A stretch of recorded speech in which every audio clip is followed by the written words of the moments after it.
వందనములు. నిన్న సాయంకాలము ఘనముగా ఆరాధన జరిగించారు. ఈ ఉదయకాలం కూడా ఆది నుంచి అంతవరకు ఘనముగా జరిగించమని మీ ప్రియకుమారుడైన యేసుక్రీస్తు నామమున అడుగుచున్నాం తండ్రి. ఆమేన్. హల్లెలూయా. మన ప్రభువైన యేసుక్రీస్తు నామమున మీ అందరికీ శుభాభివందనములు తెలియజేస్తున్నాను. అందరూ బాగున్నారా? యేసుక్రీస్తు నామమున మీ అందరికీ శుభాభివందనములు.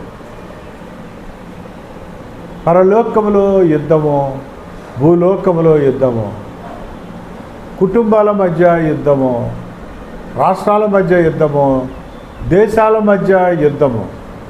పరలోకములో యుద్ధము చేసి సాతాను దేవుడితో యుద్ధము చేసి వాడి దూతలు కిందకి పడిపోయారు.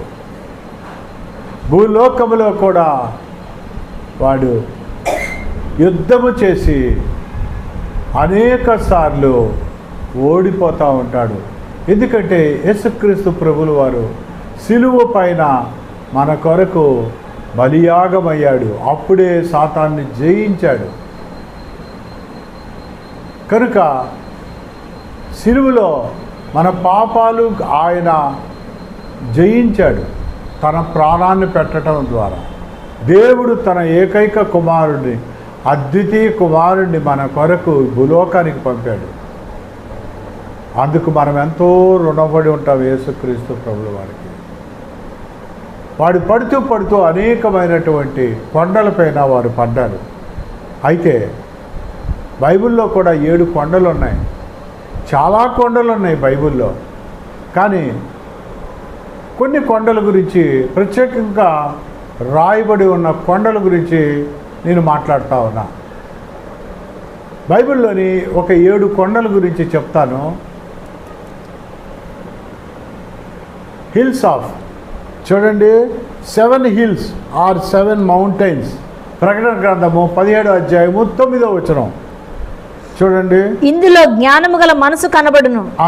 ఆ 7 తలలు, 7 తలలు, ఆ స్త్రీ కూర్చున్న 7 కొండలు, ఆ స్త్రీ కూర్చున్న 7 కొండలు, మరియు 7 రాజులు కలరు. 5 కూలిపోయిరి, ఒకడున్నాడు. ఇది దానియేలు గ్రంథం, ప్రకటన గ్రంథం చదివితే భవిష్యత్తులో రాజ్యాలు ఏ విధంగా తిరగబడతాయి, దేవుని రాజ్యం మీద ఏ విధంగా తిరగబడతాయి అనేది రాయబడి ఉన్న మర్మం. అయితే ఇక్కడ కొండలు అంటే రాజ్యములు అని అర్థం చేసుకోవాలి. ఈ భూలోకంలో దేవుని సామ్రాజ్యమునకు, దేవుని అధికారమునకు